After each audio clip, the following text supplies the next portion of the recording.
Welcome back. It is January 7th, 2026. Not launch day, but the year the next Mars window opens. On screen is a Starship-class rocket on the pad, because SpaceX's stated target is an uncrewed Starship headed for Mars by the end of 2026.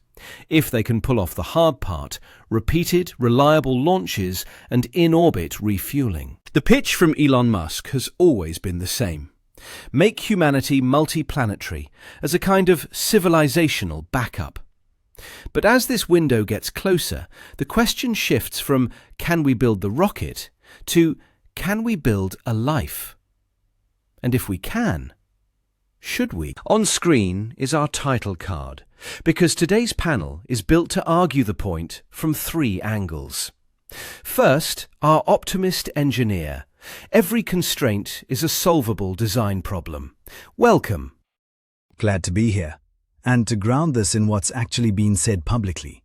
In May 2025, Musk described the end of 2026 Mars attempt as a 50-50 shot. In this business, a coin flip on a first-of-its-kind campaign is not nothing. It means the work is real, the deadline is real, and the pace is going to be intense. Next, our skeptic ethicist. You've been critical of the escape hatch framing. Because it's not an escape hatch, it's a moral hazard. You're selling a backup for Earth while proposing to send people to an environment that punishes every mistake, with months of distance between failure and help. That isn't bravery by default. That's a risk you have to justify. And finally, our realist scientist, here to keep us honest about biology and physics. I'm here for the constraints that don't negotiate. Rockets are amazing, no argument. But human bodies are not payload fairings. And while we're looking at this Earth-Mars transfer graphic on screen, the window doesn't care about your hype cycle. The environment doesn't either. Let's start there. Urgency. Why the rush? Is this timeline driven by engineering necessity or something else? It's orbital mechanics. These favorable Earth-to-Mars opportunities come around roughly every 26 months. If you're aiming for late 2026 and you miss, your next comparable shot is about 2 years later. That's not just a schedule slip.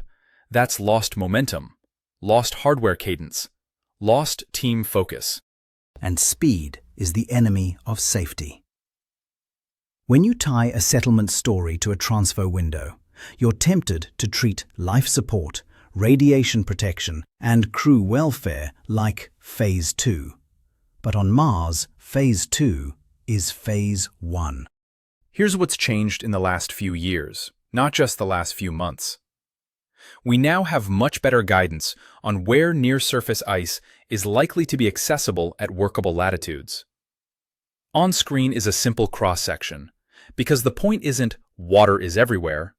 It's that some candidate regions may have ice shallow enough to matter for site selection. If you can access water, you can close loops.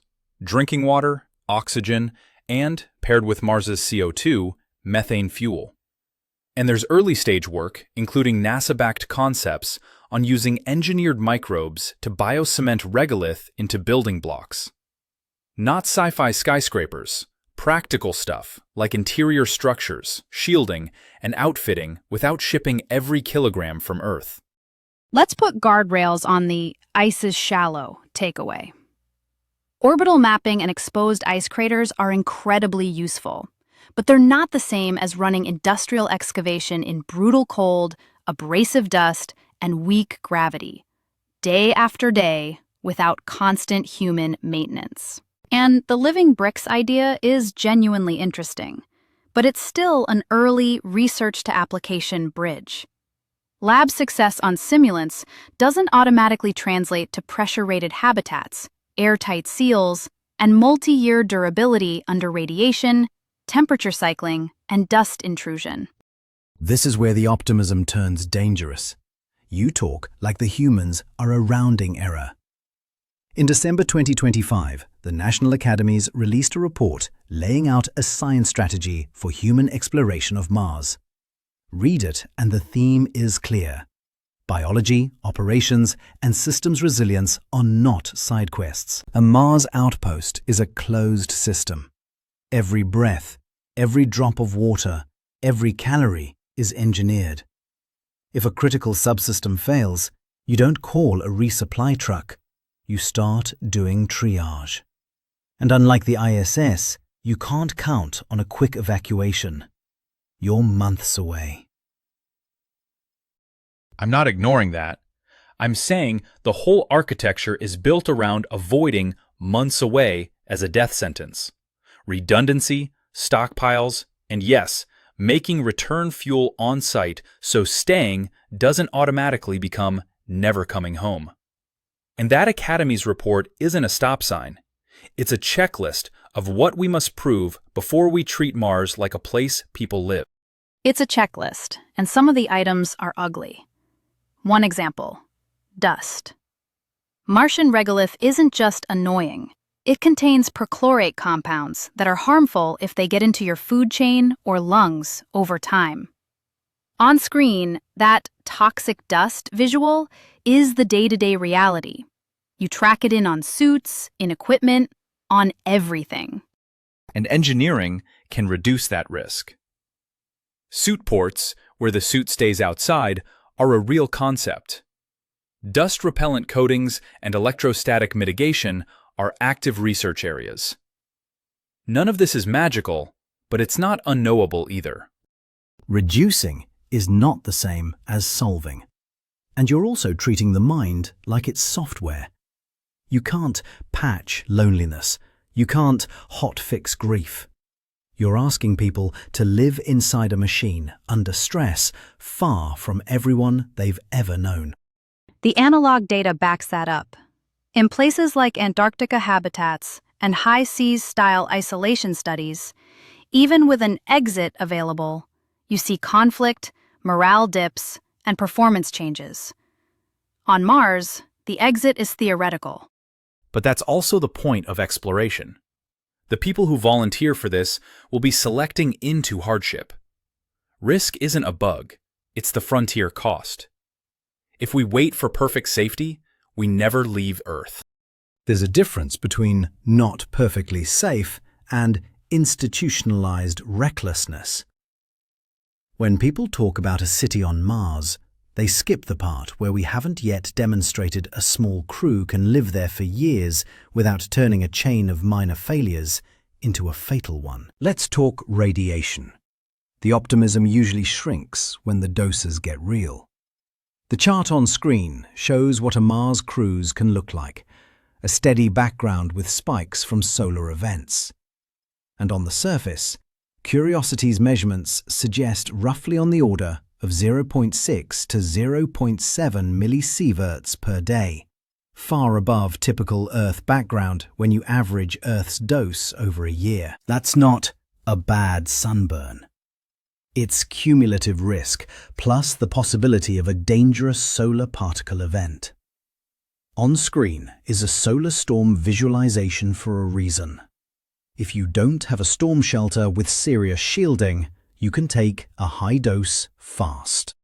Which is why habitats don't have to sit naked on the surface. You can bury modules under regolith, berm them, or build into terrain. The cross-section on screen makes the basic idea intuitive. Mass between you and space helps. Is it trivial? No. But it's doable with excavation and smart architecture. And it's not just radiation, it's gravity. Mars is about 0.38 grams, shown in that gravity comparison graphic. We have effectively zero long-duration human data for partial gravity.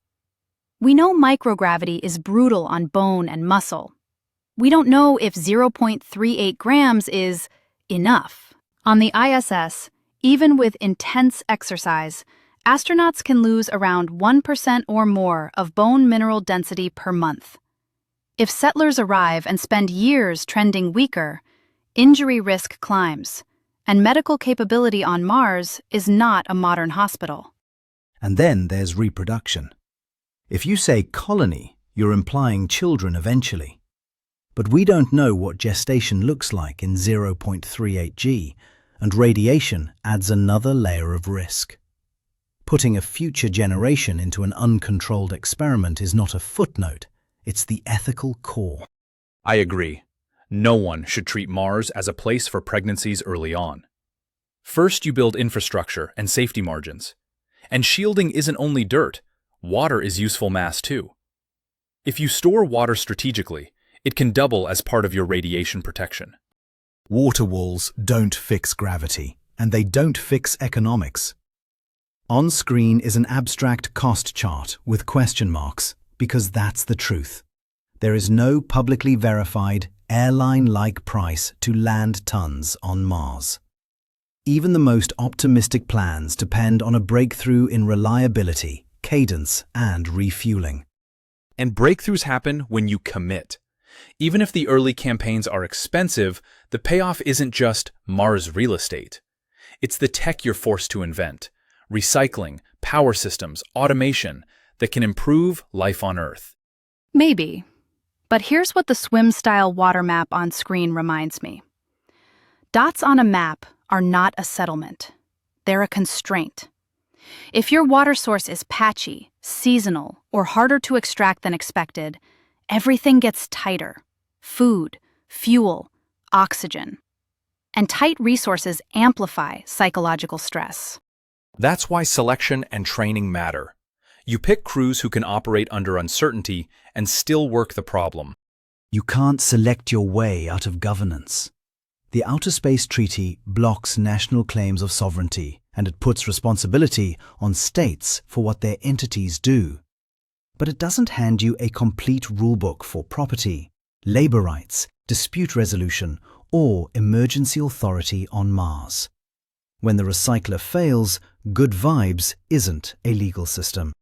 It's a governance gap. And when survival is on the line, gaps get stress-tested fast. Or they get filled with cooperation. Mars is the ultimate forcing function. You don't win arguments by winning. You win by keeping everyone alive. We're running short on time, so let's draw the lines clearly.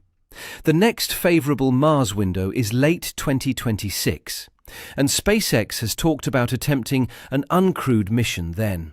And we have that December 2025 National Academies report laying out what we still need to learn before human missions can be responsible. Final verdict. Is technology leading biology, or is biology a hard stop? Technology is leading. We're improving maps, materials concepts, and mission architectures. But biologically, we're still guessing on partial gravity and managing long-term radiation exposure. I think attempts will happen. I also think early crews will be living closer to the edge than any brochure admits. I can live with that framing. It's dangerous, and it's still worth doing. Carefully. The science priorities are clearer than they've ever been. Resource mapping is better than it's ever been. And if SpaceX hits an uncrewed attempt by the end of 2026, we'll learn a lot. Fast. My verdict is the opposite of the marketing. We may be technically capable of landing, but ethically unready for living. Governance, consent, medical risk, reproduction, labor rights, those aren't later. If we export our chaos before we design guardrails, Mars becomes a headline, not a home. So we agree the rocket can plausibly get there. We disagree on whether we can or should stay. To our listeners, if a Starship ticket was offered to you today, high risk, long odds, no guaranteed return, would you sign the waiver? Or is Earth the only home we're built for? That's all for this week. Keep watching the skies, because 2026 is going to be a loud year. Good night.